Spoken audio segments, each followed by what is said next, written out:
Salve, galera! Estamos aqui, nosso primeiro podcast da Anexo Cultural, da produtora Nexum Cultural, com a parceria com o Varal de Notícias. Eu sou o João Nalão e eu estou aqui com a minha parceira, sócia e pau para toda a obra, Camila Lopes. Boa noite, pessoal. Beijo, Renato. Obrigada, viu, por essa parceria. Acho que vai ser muito legal o conteúdo que a gente vai produzir. Queria aproveitar também e agradecer o Eduardo aqui da Faz Produções, que hoje está nos recebendo.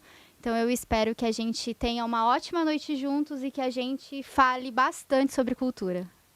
É isso aí. E para começar, nós vamos já começar assim, de maneira bem leve, fazendo a seguinte pergunta. Arte para quem?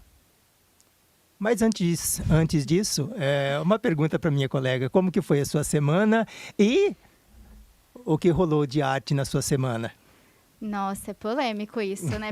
Começar perguntando como é que foi meu dia para um dia, nossa, turbulento é isso. Acho que se eu respirasse arte, talvez tivesse sido mais leve. Mas foi corrido. Que bom. Como que tá sendo seu dia?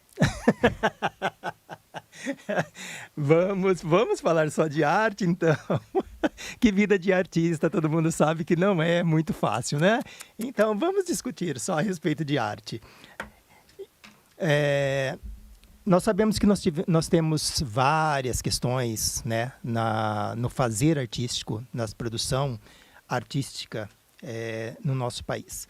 Então, a primeira pergunta que, na verdade, que eu vou jogar aqui, que é uma provocação para vocês, aí que estão nos vendo também, que é, você já parou para pensar por que algumas pessoas têm facilidade de frequentar teatros, museus ou shows, enquanto outras pessoas nunca têm essa oportunidade? Quais são esses fatores que interferem nisso? Qual a sua opinião, Camila? Acho que se a gente for parar para pensar um pouco sobre isso, acho que está muito envolvido com o que é a arte mesmo, né? Quando a gente fala de cultura e arte, a gente está falando de manifestações, né? De costumes, de hábitos que a gente expressa de forma natural, né? Ou de forma representada na arte, né? E aí eu acho que, se eu fosse pensar como eu tive esse privilégio de entrar na arte, eu já trago tudo como aconteceu isso comigo, né? A minha mãe me inseriu na arte. E se não fosse talvez ela, se eu não tivesse tido alguém que tivesse me levado até esse caminho, me levado a teatros, comprado livros para mim, então eu talvez não tivesse tido esse contato. E aí eu acho que se eu trazer isso para a realidade de hoje, eu acho que muitas pessoas talvez não tenham esse privilégio, porque eu entendo que eu tive esse privilégio, mas acho que muitas pessoas também não têm nem esse acesso, porque está tudo muito distante, parece, hoje. Porque não é só o fato de a gente ter eventos gratuitos, eu acho que tem uma questão toda por trás disso, que já impossibilita, às vezes, esse acesso até a arte. Não sei se você concorda ou não. Talvez, acho que, né? Eu penso que está muito relacionado diretamente com a questão da educação. Educação no sentido de você entender o que é a arte, porque aí nós podemos entrar num outro questionamento, que é qual é a diferença entre, na questão de valorização da arte, de validação da arte, no sentido de uma arte erudita, onde acontecem grandes teatros, com grandes produções, grandes galerias, e a cultura, a arte popular. Uhum.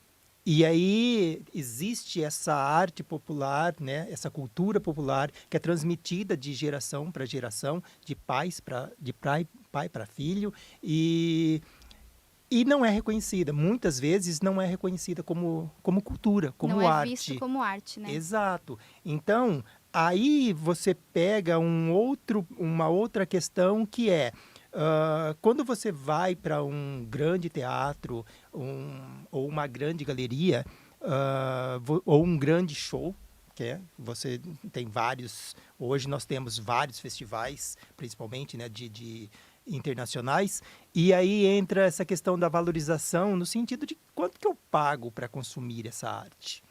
Não, com certeza. Você falou a questão da educação, me lembrou aqui que acho que o primeiro contato que eu tive realmente com arte foi na escola mesmo. Quando, na época que eu estava no ensino médio, no ensino fundamental, as escolas faziam excursões para teatros. E aí a gente ia até o teatro assistir uma peça. E eu nem lembro quanto que a gente pagava, mas era alguma coisa, 5, R$ 2, porque era alguma coisa de dinheiro de PM que os pais davam. E hoje eu não sei se isso está acontecendo, assim, acho que a gente tem batido nessa questão, né, a gente precisa consumir arte, a gente precisa ter acesso, mas a gente às vezes está também com um problema talvez mais enraizado, a gente tem público. E é uma pergunta para a gente respirar mesmo, porque talvez a gente nem tenha público formado ainda para isso, porque talvez nesse processo todo tenha interrompido essa questão de acesso à arte, sabe? Como que a gente já ensina as nossas crianças que elas precisam consumir e que, na verdade, elas estão consumindo. Porque se a gente parar para pensar na cultura popular, a gente está consumindo, às vezes, através de um conteúdo que a gente vê na internet ou que a gente está vendo na televisão, mas não deixa de ser uma cultura popular que está ali representada. Mas aí, quando você fala dessa forma, se a gente tem público, como faz, fomentar essa formação não só a formação, mas manter, né, o interesse do público por isso, não deveria ser mais fácil para isso acontecer hoje, que é tudo muito globalizado, com internet e fácil acesso? Acho que não, sabe? Porque a gente compete com um monte de coisa. Eu acho que a gente está competindo com... E aí no mau sentido da palavra, do competir mesmo. A gente está dividindo a atenção com um recurso, que é o audiovisual, e o audiovisual, ele acaba sendo muito mais atrativo, no sentido de, se eu estou aqui com o celular na minha mão e eu estou vendo um vídeo, eu não estou afim, eu pulo para o próximo, e eu continuo consumindo conteúdos nessa mesma rede, que é aqui, né, nesse mesmo, não rede, mas nesse mesmo dispositivo. Agora, se eu estou no teatro, eu sentei para assistir, às vezes eu tenho que ficar 1 hora esperando aquela peça terminar, ou mais. Ou eu posso sair no meio, mas a gente sabe que é um pouco falta de educação. Ah, tá. Não façam isso. Ah, tá. Mas aí aí você está fazendo um comparativo com linguagens diferentes de arte. De manifestações artísticas. Manifestações artísticas, exatamente. Porque assim, como nós estamos falando, eu estava falando de arte de uma forma geral, a pessoa então ainda de uma forma bem ou mal, mas ela ainda está consumindo algum tipo de arte.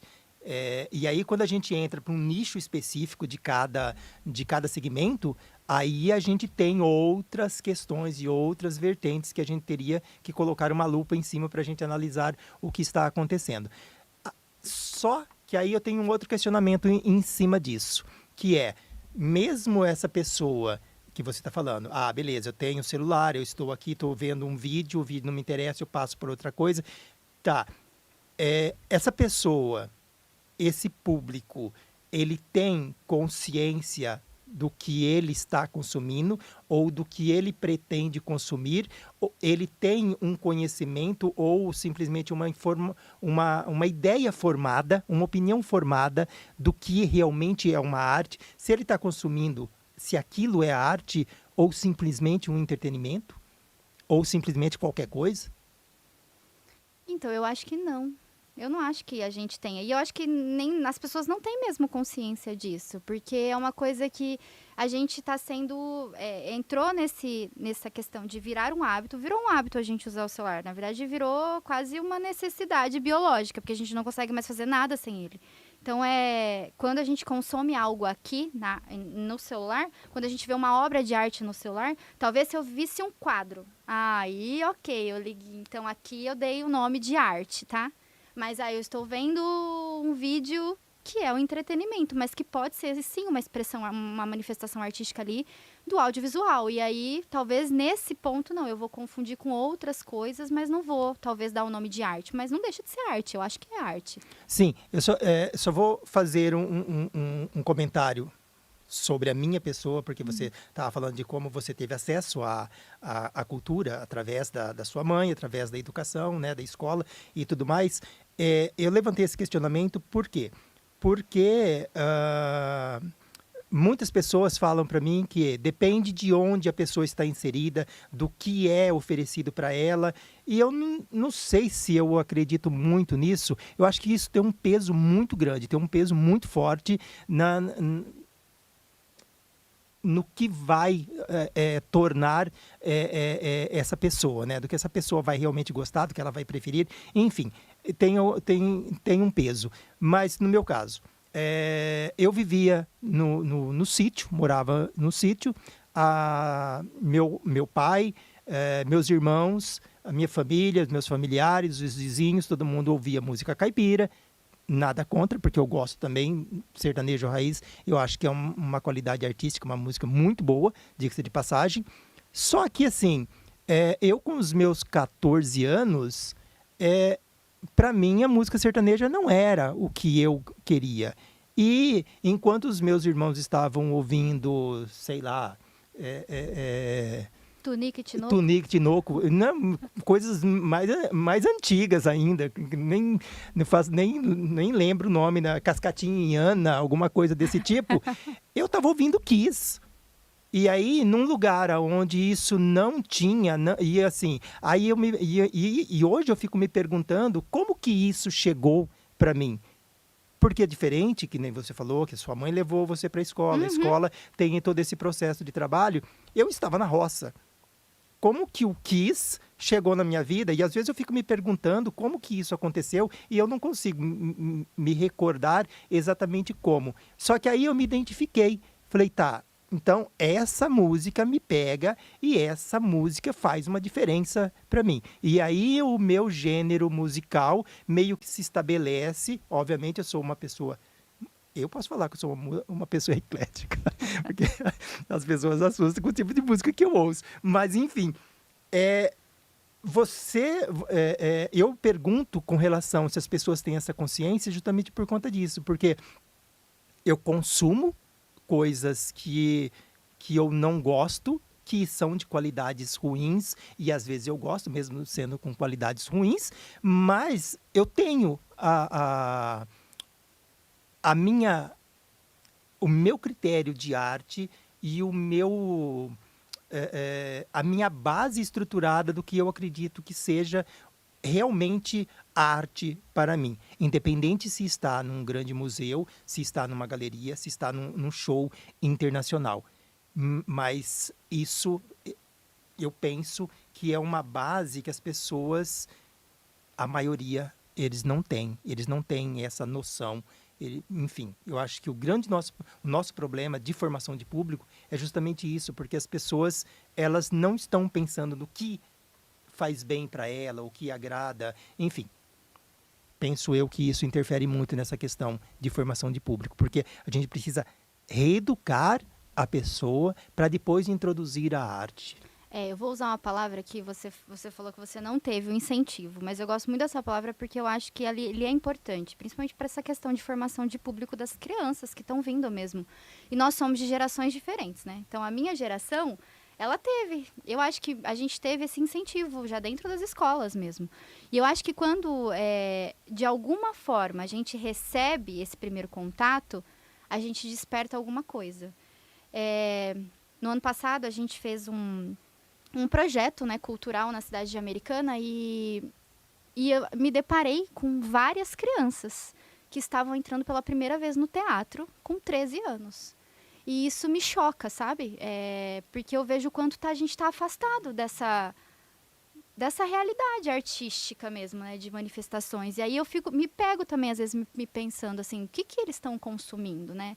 Porque nunca foram no teatro. E aí a gente tem que analisar que tem várias questões. Eu concordo, eu não acho que é uma variável só. Eu acho que tem várias barreiras e desafios aí para a gente falar sobre. Acho que a gente ficaria falando, na verdade, 3 horas aqui, se fosse falar de pontuar cada um deles.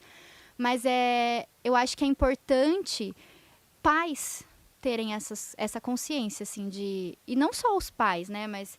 Se você é tio, ou se você é tia, ou se você é amigo, ou se você tem uma criança, quando você ouve, nunca entrei no teatro, nunca vi uma orquestra sinfônica tocar, sabe? a gente tem que fazer uma autoanálise do que papel que a gente está fazendo hoje em dia, sabe? Como ser humano, assim. Porque a gente também precisa passar alguns valores. E eu acho que, artisticamente, isso é um valor muito importante para ser passado, porque a gente sabe que a gente não tem como viver sem arte. A gente viu durante a pandemia como que foi viver sem arte. Na pandemia, quando estava tudo fechado, a gente não podia, né, ir para os teatros ou ir para os museus, porque estava tudo em lockdown. E aí a gente se viu numa sociedade totalmente depressiva, porque a gente é entretenimento e é uma parte fundamental e importante do entretenimento. Então, aí entra uma outra questão, quando você fala do que nós passamos pela pandemia, me remete a uma situação que hoje o artista, quer dizer, mundialmente falando, isso acontece, né? Mas no Brasil é uma coisa mais tensa, que é o artista, e principalmente quando você pega o artista do audiovisual e teatro, os artistas que menos são valorizados. E aí, quando você fala da pandemia, que nós estávamos isolados, que estávamos todos em depressão, que a gente não tinha como consumir arte, quais eram as artes que nós tínhamos acesso durante a pandemia? O audiovisual, principalmente. E a música, obviamente. Mas assim, e aí o pessoal fala assim, não, mas não precisa do artista. Só que por esse período todo de pandemia, os únicos trabalhos artísticos que serviu como base para conservar a sanidade mental de todo mundo vinha desses artistas que a maioria das pessoas diz que não tem função nenhuma, que não precisava deles. Ficou canais reprisando 1 milhão de coisas, né? Porque a gente também não tinha como produzir coisa nova. Não, mas é produção desses artistas que claro, a maioria das pessoas fala que não precisa.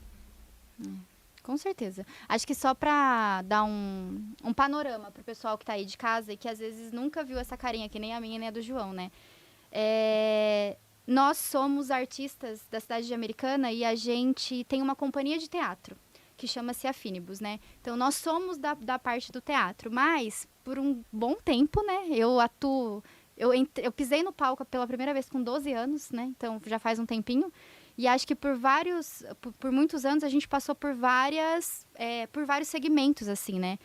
E cada vez mais, quando a gente conversa com artistas, né, da música, da dança, do audiovisual, né, pessoas que estão aí tentando e batalhando para fazer isso, a maior reclamação, eu acho que é essa questão de como que a gente chega no público, né?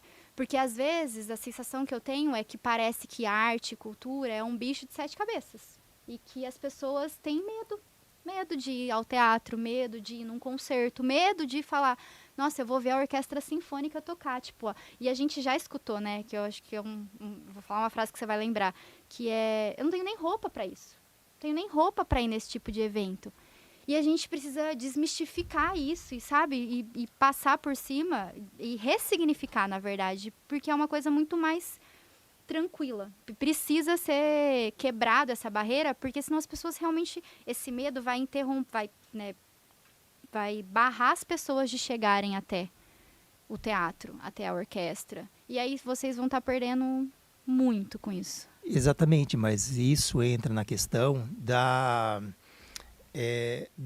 voltando na discussão do que é arte e o que não é arte. Por quê? Quando você fala de uma ópera, de um grande espetáculo num teatro, de um grande show, enfim, uma orquestra, as pessoas têm uma coisa idealizada de que são para as pessoas de grande elites e de uma classe mais alta, de pessoa culta, de pessoa com pós-doutorado e etc, etc. Quando não é, quando a arte tem que ser para todos, independente da sua classe social, independente da sua situação, a arte tem que chegar para todo mundo. Aí, quando você fala, só retomando o que você falou do projeto que você participou, das crianças, né, dos adolescentes que nunca tinham entrado no teatro, eu fiz o curso de artes cênicas, no Senac, Piracicaba, em 2012. E 80, nós éramos em 30 alunos e 27 alunos, pelo menos para a apresentação, nunca tinha pisado em um palco. E eram todos adultos, pessoas que já trabalhavam com teatro, de alguma forma, envolvido com arte, mas eles nunca tinham subido num palco. Então, e assim, não são pessoas, fala assim, são da periferia, com difícil acesso. Não, são pessoas com outros tipos de classes, com alguns tipos de acesso também. Então, tem N fatores que interferem aí, que tem que se pensar em cada caso, em cada local e estudar isso para ver o que realmente acontece, o que interfere de fato. E pensando nisso, tenho mais uma pergunta agora aqui, que é para você, Camila. Camila Lopes, que é uma grande produtora e uma grande artista. O que é cultura para você? Eu acho que cultura é tudo que a gente cria, tudo que a gente expressa, tudo que a gente manifesta de forma artística é cultura. Um desenho é uma cultura. Uma manifestação artística que representa um povo é uma cultura. Aí a gente cai nos clássicos, nos mais clássicos, que é o teatro, a dança. Mas se a gente pensar que uma criança talvez só tenha uma folha de sulfite e ela tem um lápis e ela vai desenhar, isso é, para mim, arte. E a arte faz parte da cultura. Então, tudo que a gente expressa em forma de arte é cultura, para mim. Concordo. E eu vou um pouco mais além. Assim, como eu falei, vi até os meus 19 anos, né? Em fazendas, sítios e tudo mais. E, para mim, a convivência em comunidade, a troca desses saberes, é uma cultura muito forte.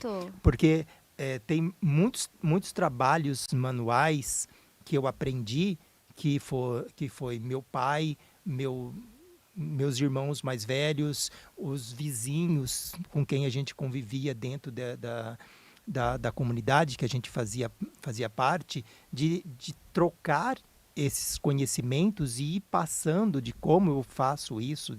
E tem uma outra cultura que para mim é muito forte, que assim, aí as pessoas falam assim, tá, beleza, fogão, cozinha é coisa de mulher. Cara, se a pessoa tivesse a oportunidade de ter vivido em uma família como a minha, e num lugar, né, como eu vivi, que a casa tinha 8, 9 cômodos e tinha 50 pessoas e todo mundo estava dentro da cozinha. E o cozinhar, a comida, é uma cultura nossa que nós temos, que é uma cultura fantástica, que ela consegue fazer o que muitos segmentos de arte não conseguem, que é fazer essa união das pessoas. Trazer para perto e esse acolhimento. Super concordo. Eu venho de uma família mineira e aí a minha mãe tem muitos irmãos, né? Minha mãe é uma família, eles eram em 16.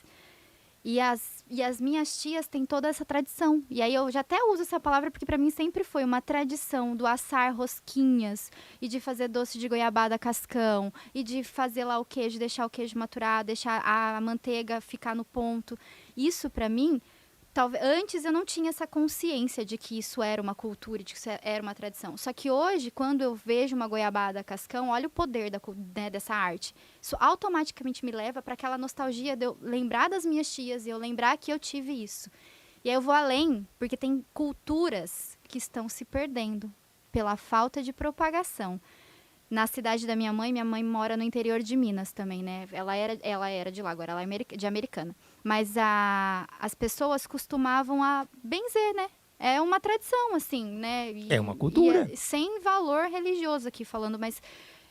E hoje não tem mais pessoas na cidade que fazem isso. E aí, quando você encontra com aquele senhorzinho que benze, ele fala, não faz, e não tem quem se interessa. Eu poderia ensinar, mas não tem quem se interesse em aprender. Exatamente. E aí a gente cai no esquecimento, né? E a cultura tem esse poder também de não deixar a gente cair no esquecimento porque se a gente esquece, a gente perde. E aí nós temos um outro ponto que é muito sério, que é a questão da desvalorização do que para a pessoa deixa de ser arte, não ter valor, simplesmente pelo falta de contato, falta de conhecimento. E isso acontece, hoje a gente está vendo que está acontecendo muito, e é muito sério, com os povos originários, que a gente, nós brancos, né, a gente insiste que eles precisam se adaptar à forma que nós acreditamos que o mundo funciona, que o mundo é a arte, que o que a gente consome é arte, o que eles fazem não é. E muitos povos estão perdendo culturas riquíssimas por conta disso, por essa falta de respeito pela arte do outro, porque você acredita que a sua tem mais valor do que a do outro. E a gente é inundado com informações, né? É uma avalanche de informações o tempo todo, assim. E aí você imagina quando isso chega neles, que não tem... Porque a gente ainda tem a opção de escolher, e a gente fala, não quero, mas eu vou fazer isso outro. E eles que às vezes precisam se abrir para essa avalanche de informações, para essa modernização toda que está chegando, porque talvez dali vai vir uma forma de sustento. E aí se perde aquilo que é a tradição. Ou a tradição, às vezes, vira uma parte comercial, né? Mais comercializada. Então, assim, tem toda uma questão também por trás disso. Ok. Já que você tocou nesse assunto, eu vou entrar num outro ponto. Assunto polêmico, vem. Mais um, que é... Tá, ok. A arte é só arte quando ela não é comercializada, ou a gente pode precificar uma arte? Eu acho que se a gente pensar que arte é trabalho, sim, precifica. E, gente, não deem preço para os trabalhos que não são de vocês, porque isso é muito ruim. A gente não fala para o advogado quanto ele tem que cobrar, então não fale para o artista quanto ele tem que cobrar na peça dele. Porque é isso, a gente sempre desvaloriza. Tá vendo que ela tá defendendo a arte dela, né? O teatro. É óbvio, porque tem muitas pessoas que realmente não têm muita noção e falam assim, não, faz uma ceninha lá, mas é só meia hora de trabalho. Pode ser na faixa, só para você fazer divulgação. Um improviso. Divulgação do seu trabalho. Mas, cara, para eu fazer uma cena de 20 minutos, é um tempo de pesquisa, é um tempo de produção. Tem um tempo da minha vida investido nisso. E não é isso só nós estamos falando só de teatro, tá? Tem outros segmentos não que é a é mesma só coisa. isso. Não estou defendendo o segmento do teatro, mas, por exemplo, às vezes você falou de shows internacionais. Às vezes eu pago R$700 num show lá do Lollapalooza para ficar um dia e eu vou ver 12 horas de festival. Só que aí, quando você vai fazer o seu churrasco, você convida o seu amigo músico e fala para ele levar o violão para tocar de graça no churrasco. Não faço isso. Mas o que eu ia falar mas às vezes você não quer pagar R$10 numa peça que é da sua cidade. E que aí você vai estar, ali também prestigiando um artista local. Eu acho que é muito daquilo da gente não precificar o que é do outro, cada profissional que coloque o preço no seu serviço. Mas eu acho que quando as pessoas elas vivem disso, porque isso é um trabalho, isso é uma coisa séria, assim como é um advogado, um médico, um engenheiro, uma tradutora, um protético, como que é com a sua profissão? Protético. Gente, eu sou ator, sou diretor, sou dramaturgo, sou produtor, mas infelizmente a arte não me dá sustento o suficiente para eu manter uma vida decente. Então, eu ainda tenho uma segunda formação, que é em prótese dentária, e eu sou protético, trabalho com isso. Mas era nesse ponto que eu ia chegar. Quando a gente precisa de um trabalho, a gente precisa ganhar por isso. Então, eu acho que a arte, quando o artista ele é um profissional e ele está fazendo aquilo e ele recebe, o sustento dele vem da arte, sim, ele tem que receber pelo trabalho dele. E ele tem que precificar, ele tem que colocar o preço num quadro, o preço numa peça de teatro ou num show que ele está fazendo. Tem, ponto. Porque o que a gente vê muito na nossa área é isso. Artistas que são artistas de sábado e domingo, porque de segunda a sexta, das 9 às 6, a gente tem que ter um CLT, que é o que banca a gente, que é o que põe o sustento dentro da nossa casa para a gente conseguir fazendo arte. Então, eu escuto muitas pessoas falarem, a gente faz arte por amor. A gente faz mesmo. Mas a gente deveria fazer por amor e por dinheiro. Porque precisa ser valorizado. Então, o meu caso, eu tenho esse trabalho, né, que é a minha maior renda, só que assim, o meu trabalho como artista, independente de qualquer coisa, eu tenho um valor mínimo para eu fazer. Então, tá, beleza. Conheço a pessoa, a gente trabalha junto há muito tempo, precisa de um trabalho e a gente sabe que ele está numa situação que ele não tem condições de... Vou ajudar? Claro que eu vou ajudar.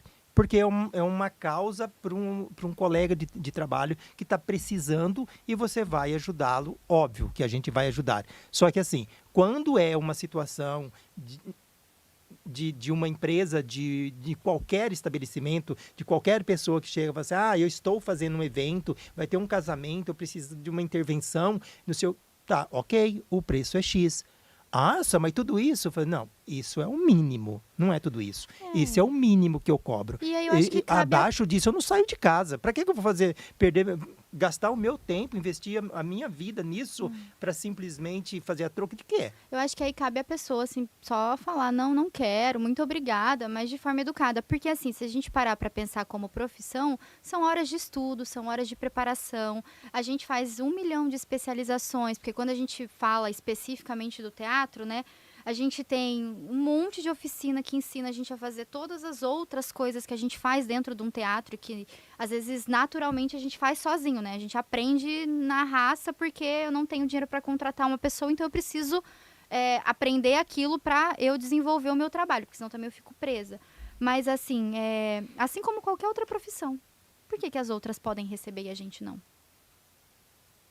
Exatamente. Por que a gente não pode receber por isso? A gente tem que receber por isso. E quando a gente fala desse tem que, né, a gente está falando de um direito mesmo, né? E aí eu volto para aquilo, assim, talvez, será que isso esteja relacionado a arte ser um direito, a arte ser um privilégio nosso? Porque às vezes as pessoas acham que é isso, é um privilégio, então você não precisa nem cobrar por isso, sabe? Tá. Então nós vamos entrar num outro assunto, eu vou fazer um outro questionamento, que quem tem acesso à cultura? Porque isso tudo chega nesse ponto, que é quem tem acesso à cultura. Porque a cultura precisa ter um reconhecimento. O trabalho do artista precisa ter um retorno financeiro à altura do investimento que ele faz e da qualidade do trabalho que ele apresenta. E isso tudo reflete no público, que é o grande alvo disso, porque a cultura independente, que é o teatro, é uma arte efêmera que está lá, acontece no palco, se o público que está presente, se tem público presente que está vendo, ele viu aquilo e ninguém nunca mais vai ver aquilo, porque não vai ser mais igual, outra apresentação não vai ser a mesma coisa. Só que, inclusive o teatro, se eu filmo ele já se transforma num audiovisual, mas o público vai ter acesso a isso. E aí quem tem acesso a essa cultura? É difícil pensar nisso, né? Porque é amplo se a gente pensar que assim, para mim arte é direito. Tá lá, assim como educação, assim como saúde, é um direito. E que todos precisam ter acesso. Só que quando a gente fala nesse ter acesso, aí é que tá um gap, né? É um direito, mas e o acesso? E o que a gente tem nesse meio, assim, nesse buraco negro que a Constituição também diz que nós temos o direito de ir e vir. Só que nós não temos, muitas vezes, a gente não tem o mecanismo para ir e muito menos para vir. Eu acho que começa nisso, assim, sabe? Eu acho que, até por isso que eu volto na questão, eu acho que das escolas, na minha época, era uma coisa que era presente. Eu acho que se fosse algo presente, por exemplo, a escola já ia garantir um ônibus para a criança chegar até o teatro e voltar do teatro. Porque muitas vezes os teatros também, eles não estão localizados em rotas que são muito acessíveis. Rotas que passam ônibus, né? Ou, às vezes, eles estão numa área já mais periférica que, por exemplo, não dá para sair à noite, que é perigoso.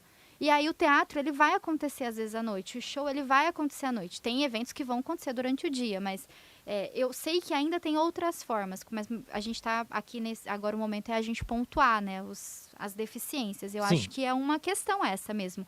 Transporte é uma questão que atrapalha esse direito de acontecer. Tá, mas aí você já começou num lugar que já está num lugar até que confortável, porque você está numa cidade onde tem teatros para as pessoas tentar achar uma forma de chegar até o teatro. Tem lugar Porque que nem tem. Muitas cidades não têm teatro. É muito... É aquilo, né? A gente falar de dar água, mas a gente não está nem garantindo ainda o saneamento básico, né? Então, às vezes, tem lugares que realmente é. Mas falando da realidade da nossa cidade, assim, é o que eu vivo e o que a gente tem lidado com frequência, isso, de fazer, às vezes, a gente produz muitos eventos e o público, às vezes, não chega, porque não está numa rota que tem acesso de ônibus, que é uma coisa simples, né? Que é uma coisa que a gente falaria, nossa, é tão fácil de resolver... Mas não é, ao mesmo tempo não é, porque aí depende de toda uma burocracia para fazer isso acontecer. Questão financeira também, né? Tem muitos eventos que são gratuitos, mas às vezes tem eventos que vão pedir para você levar 1 quilo de alimento ou às vezes vai cobrar uma taxa mínima. Mas e se a pessoa não tem nem isso? É bem complexo e também tem a questão do...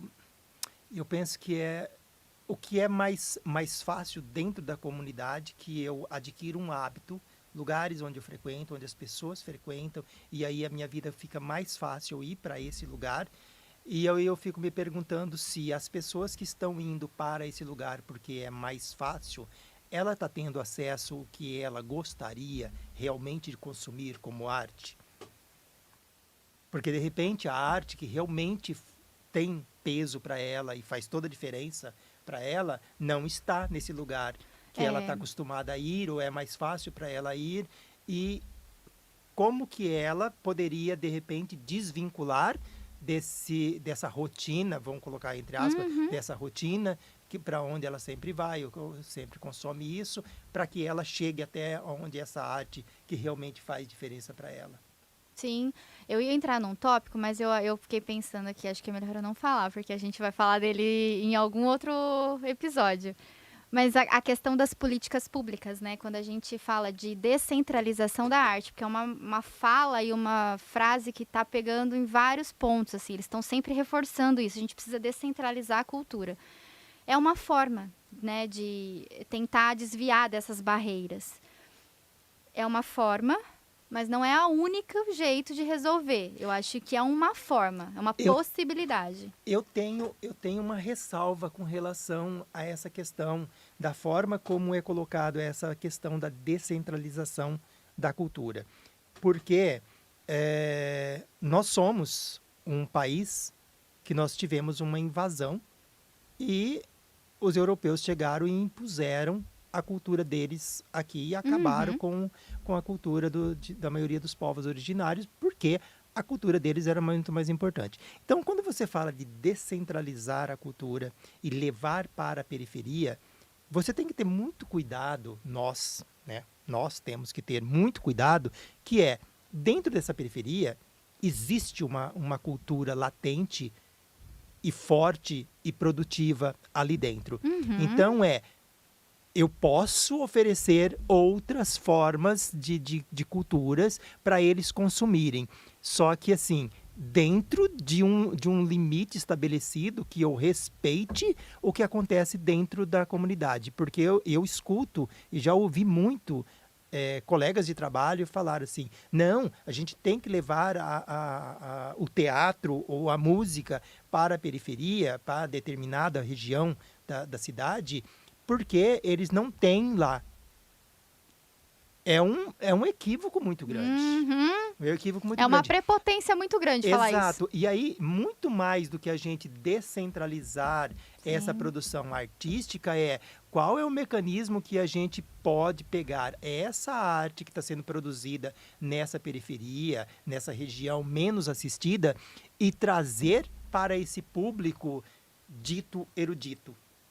E para eles entenderem que, assim, em qualquer lugar tem arte com grande valor acontecendo, sendo produzida. Eu concordo totalmente. Eu acho que tem que ter respeito. Eu acho que os artistas a maior parte deles, do que eu tenho visto de trabalho, eles têm feito isso com muita dedicação mesmo, assim, com muito respeito.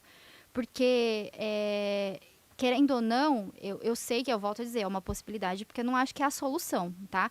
Mas ainda assim, é uma forma da gente chegar até, por exemplo, num lugar que não tem o acesso, né, ao ônibus para chegar lá no teatro, mas é uma forma da gente conseguir chegar com a nossa arte lá e, às vezes, quebrar esse não ter contato com, porque aí ele vai poder falar assim, eu nunca fui num teatro, eu nunca fui ver a orquestra. Nossa, mas eu já vi a orquestra tocar aqui no meu território, aqui na minha região. E aí, aqui eu consegui ir. Ainda assim, vamos pensar na experiência, né? Não é a experiência de você estar lá naquele... Porque eu senti muito isso na pandemia, né? Fiz agora um parênteses aqui. Eu senti muito isso na pandemia. Eu não conseguia assistir muitos teatros online. Apesar de ser uma pessoa que consome teatro, eu tive muita dificuldade. Porque, para mim, ir ao teatro é um ritual em que eu me preparo para estar lá, eu entro, e aí eu desligo o celular, e aí eu vou sentar na minha cadeira e eu vou focar 100% no que eu estou vendo. Dentro da minha casa, eu não conseguia fazer esse ritual. Então, assim, ainda assim, eu fiz esse link para dizer que a experiência de ir até o território é diferente de você levar o território até o teatro. Porque eu acho que é muito importante os dois acontecerem. Primeiro, a gente forma o público, para depois o público também ter essa vontade de... eu quero sim sentar no teatro, eu quero sim sentir esse ritual, essa experiência. Eu quero sim ver a orquestra sinfônica tocar. Mas eu não falo nem só deles virem prestigiar o que está acontecendo no teatro. Eu falo deles virem apresentar a arte deles Sim. aqui. Deles pisarem no palco e falar, não, nós somos artistas, nossa certeza. arte tem valor e estamos aqui apresentando. Até porque o ano passado eu participei, né, de um projeto também, eu dei aula na APAM, lá na praia. E a apresentação de encerramento do projeto foi no Teatro Municipal. Uhum. E eram crianças e adolescentes. Cara, é uma experiência que, assim, eles nunca vão esquecer disso. Eles nunca vão esquecer que eles pisaram no palco. Você precisa de ver como que foi eles chegando. Foi o mesmo fato que aconteceu com os meninos que você trabalhou, que chega... Eles não acreditam. Eles não acreditam naquilo lá, porque, assim, é um universo para eles... Totalmente diferente. Exatamente, que, assim, é fora do contexto deles. Sim. É que a gente está falando de acessos diferentes, tá? Exato. Mas, ainda assim, a gente está falando a mesma coisa, porque, assim, o importante na verdade, não é nem que é importante, é incontrolável, eu acho. Porque a arte, uma vez que alguém tem acesso ao contato com uma arte, ela vai se transformar de alguma forma. Ou ela vai consumir aquilo e aquilo vai tocar ela de algum jeito, ou talvez não também. E aí entra naquele caso que você falou, né? Eu também consumo coisas ruins, porque eu acho que é importante a gente ter a referência do que é ruim, do que eu não quero fazer, do que eu não quero pra mim. Mas ela transforma. E acho que o papel da arte é isso. Transformar. Que fique bem claro, consumir arte ruim, que é ruim pra gente. Isso não significa que a arte seja ruim. Existem duas coisas muito diferentes que quando a gente vê alguma coisa que a gente fala, nossa, isso é muito ruim. Só que, assim, isso é no meu julgamento, porque, tecnicamente, a coisa pode ser muito boa. E é o seu gosto falando, o seu gosto pessoal. E aí é um lugar muito, muito problemático. Quando a gente fala do acesso, para mim, tem uma questão que difere entre... A dita cultura erudita e a popular, que, na verdade, quem precifica e quem valoriza, quem valida essa arte. Hoje, para mim, o que eu vejo antes da arte, o que realmente tem peso e o que tem valor é o discurso. E a arte erudita faz muito isso. Antes da arte, acompanhado com a arte, existe um discurso que vende aquilo. Então, quando você vai, de novo, né? Quando você vai para uma galeria, você já entra, você recebeu esse discurso antes para você comprar o que está lá dentro, por isso que você paga por aquilo, o valor que você paga, porque você não está pagando pela arte, você está pagando pelo discurso que você ouviu antes. E aí você fala, ok, então vou pagar para ver. E aí você vai lá e muitas vezes você chega e fala assim, é isso? Não, mas agora eu fiquei que não ficou interrogação na minha cabeça. Mas o teatro também não faz isso? A gente também não vende um discurso da peça antes? Para a pessoa comprar o Mas ingresso? não é a mesma. Não é a mesma coisa. Porque assim, a arte erudita, principalmente quando a gente fala de galeria. Vamos pegar um exemplo. O quadro a arte lá que o cara vendeu a banana na parede. Ele adora esse exemplo, gente. Você sempre traz esse exemplo. Cara, não, para começo de conversa... É muita revolta, vai. Não é, porque assim, Desabafa. Não, isso me deixa um pouco revoltado, porque na verdade, assim, eu levei um mês para perceber que aquilo era um plágio. E eu não me conformo, porque aquilo foi uma cópia descarada da capa do disco do Velvet Underground, que é a capa branca com uma banana só na capa. E o cara vai lá, cola uma banana na parede e tal, e vem um empresário, paga milhões por aquilo. Só que aí nós temos que entender que aí entra essa questão do discurso, que é, primeiro, eu pego essa ideia, transformo ela em algo que ela não é, vendo essa ideia, não estou vendendo a arte, estou vendendo a ideia. E aí, eu sou um empresário mega milionário, faço um investimento absurdamente gigantesco, que hoje é uma prática muito comum disso, pego isso e depois eu simplesmente faço uma doação, porque eu sou muito gentil. Eu dou isso para uma galeria. Isso vai estar lá numa galeria. Só que isso, qual que é o retorno para mim? Eu, o grande empresário, que sou entendedor de arte e sou uma pessoa bondosa, porque eu tô doando isso para um museu. É o abatimento que eu tenho isso no meu imposto. Então, na verdade, não existe essa questão. Falar, nossa, mas aquilo era arte. Não, você comprou um discurso. Aí é diferente, porque na nossa arte, o nosso teatro que a gente faz, principalmente no interior, na Grande São Paulo também. Mas na Grande São Paulo nós temos outras produções muito maiores que talvez já estejam tendo esse hábito de de vender essa ideia, vender o discurso antes. A gente faz uma divulgação, que é diferente. Por quê? A gente está vendendo o nosso produto. Nesse caso, eles não vendem a arte, ele não vende o produto, ele vende um conceito, que é diferente. Eu entendi o que você estava querendo dizer, mas é que eu estava pegando seu pé, porque eu sabia que você ia dar o exemplo da banana, mesmo sem te conhecer, mesmo sem estar aqui, ó, eu sabia que você ia falar da banana. Mas é porque eu acho que a gente vende um status. Eu acho que a arte, às vezes, não é falando mal, né, o bem e o mal, enfim, não é sem juízo de valores. Mas a arte contemporânea, ela abriu um pouco esse leque mesmo de... isso que a gente está olhando, uma cadeira só parada no museu, ela é arte, né? Isso, um buraco no chão, às vezes é arte. Depende da forma como aquilo foi criado. Porque uma das vezes que eu fui na Pinacoteca, tinha uma sala que a instalação era um balde e vários rodinhos de limpeza pendurado em várias situações, de ponta-cabeça, de pé, encostado na parede. E eu fiquei me questionando, tá, ok, eu não peguei o discurso, não me venderam a ideia disso daqui, e aí a minha referência não tá muito legal para entender o que isso está me comunicando, porque não está me comunicando. As faxineiras deixaram bagunçado de propósito aqui, não sei, eu não entendi. Por quê? Porque não tinha esse discurso. Quando a arte é muito... Nesse nível, você tem que vender um conceito, você tem que vender um discurso. Você vende aquele status. Mas eu acho que o mais importante dessa conversa aqui, desse último diálogo nosso, é isso, assim. Não existe conhecedor ou desconhecedor da arte. Eu acho que qualquer pessoa, ela tem que ter o acesso a isso e ela se colocar nesse lugar de direito mesmo, e de... Eu vou sim assistir um teatro, o teatro é pra mim, eu vou sim consumir arte contemporânea, que mesmo que eu não goste, mesmo que eu não entenda que é um balde com rodinho, não tem problema. Não é todo mundo que vai entender, e cada um é o que você falou, gente, cada um tem um nariz. Então, é isso, cada um tem um gosto, não vai agradar todo mundo, nunca, e só... Mas tem que ter a oportunidade isso, eu ia falar, estar só lá. se entregue pra ir, porque eu acho que é isso que é o mais importante, é se permitir consumir arte, de algum jeito.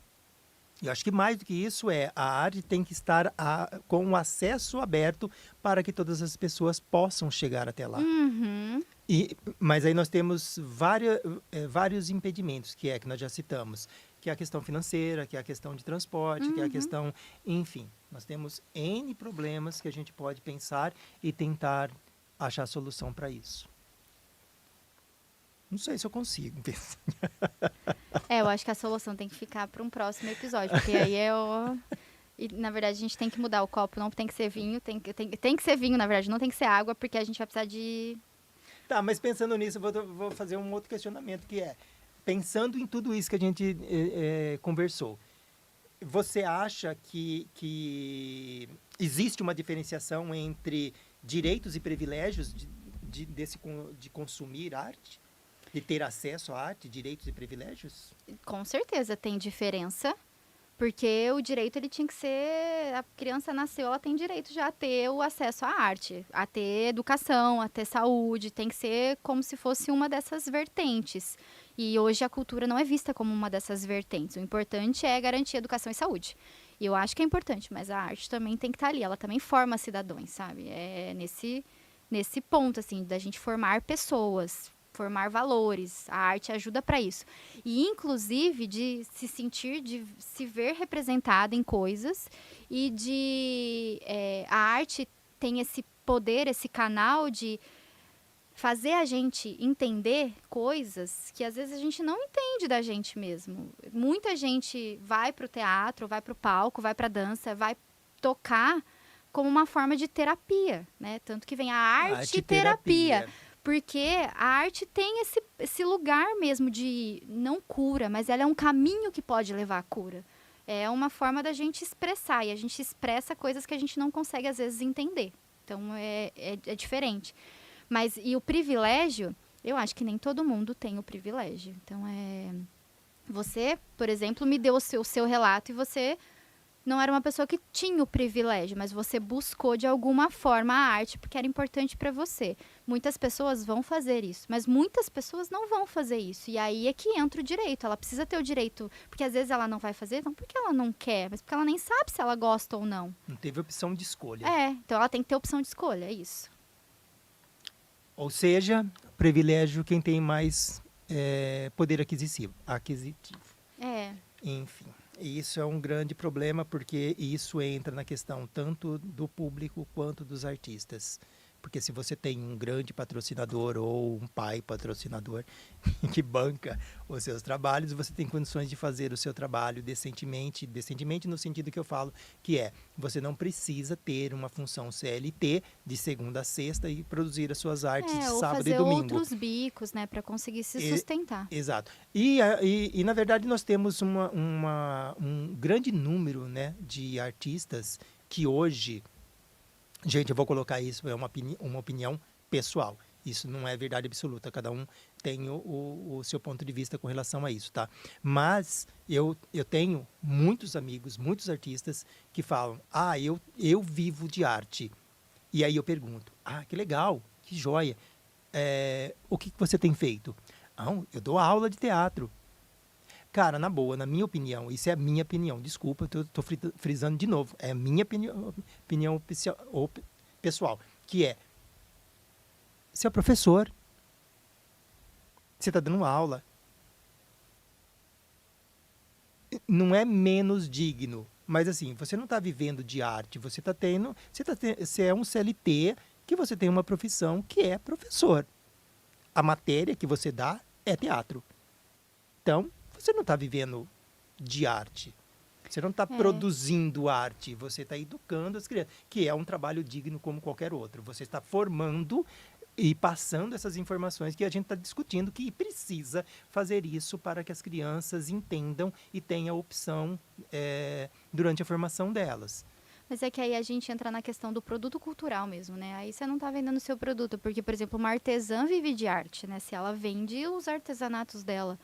E aí ela está vendendo um produto, né? O artista, um ator, ele vende a arte quando ele está vendendo as apresentações que ele faz, né? O espetáculo, enfim. As atuações em novelas ou em outros... As oficinas de formação. Isso.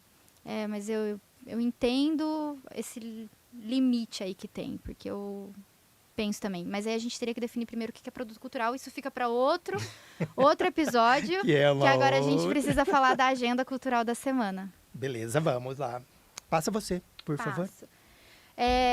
Sempre no final dos nossos episódios a gente vai falar um pouquinho do que a gente tem recebido, né? Do que está acontecendo aqui na nossa região de arte e cultura. Porque afinal de contas a gente veio aqui para falar para as pessoas consumirem mais. Exatamente. Então, e aí, aqui na região de Americana, né? Na cidade de Americana, vai acontecer nossa, fala esse número aqui.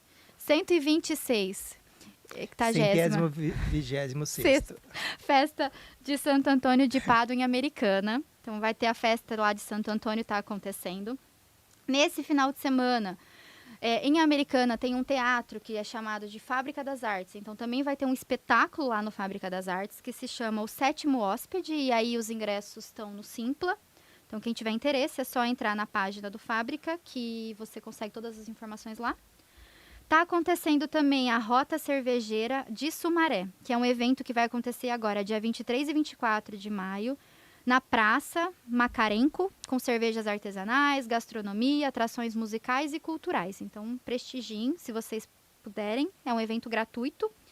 E na cidade de Nova Odessa, a gente tem a festa de 121 anos de Nova Odessa. A festa da cidade. E aí que vai ter uma programação também totalmente gratuita nos dias 22 e 24, na Praça dos Três Poderes, incluindo shows, atrações culturais, entretenimento, feira de artesanato e praça de alimentação. Olha isso, gente, junta tudo. Muito legal. Muito bom.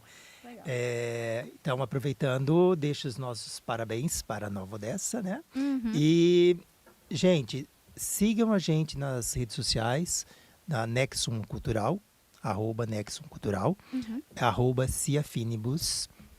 E se vocês quiserem, os nossos pessoais, o meu é @João Nalão Artista, tudo junto. E o meu @Camila Lopes, Camila com K e Lopes com S. E aí, vocês artistas, vocês produtores que tenham algum evento acontecendo, semanalmente nós temos o nosso episódio e a gente está aqui no final, a gente vai fazer isso, divulgar esses eventos. Então, se vocês quiserem que o seu evento seja mencionado aqui pela gente, manda pra gente nesses canais, ou quem tem o nosso contato pessoal também, por favor, fica à vontade, manda pra gente também, que a gente divulga aqui para vocês, beleza? Isso aí. Que é uma forma da gente levar e oferecer essa possibilidade de acesso para esse público nosso. E só deixando uma prévia do que a gente vai falar no próximo episódio, né? A gente vai falar, como hoje a gente falou, né? Para quem é arte, o que é cultura, né? A gente levantou essas primeiras discussões. A gente vai falar sobre quem pode produzir arte. Que aí vai dar várias outras tretas também. Muito legal. É isso, né? Então é isso, gente. A gente quer agradecer novamente ao Varanda Cultural. Varal de Notícias. Varal de Notícia. E nós estamos aqui encerrando nosso primeiro episódio, né, do Anexo Cultural. Isso. Próximo episódio na quarta-feira, às 19h30 também, no canal do Varal de Notícias e do podcast da Anexo Cultural. E só para agradecer mais uma vez, a gente gostaria de agradecer muito a parceria que a gente está tendo com o Renato, né, que é o do Varal de Notícias, e hoje pela recepção incrível que a gente teve aqui do Eduardo, do Faz Produções. Gente, muito obrigada, tá? Sem vocês a gente não ia estar fazendo isso aqui, né? Então, muito, muito obrigada. Valeu, gente. Muito obrigado. Um beijo e Boa até noite. o próximo.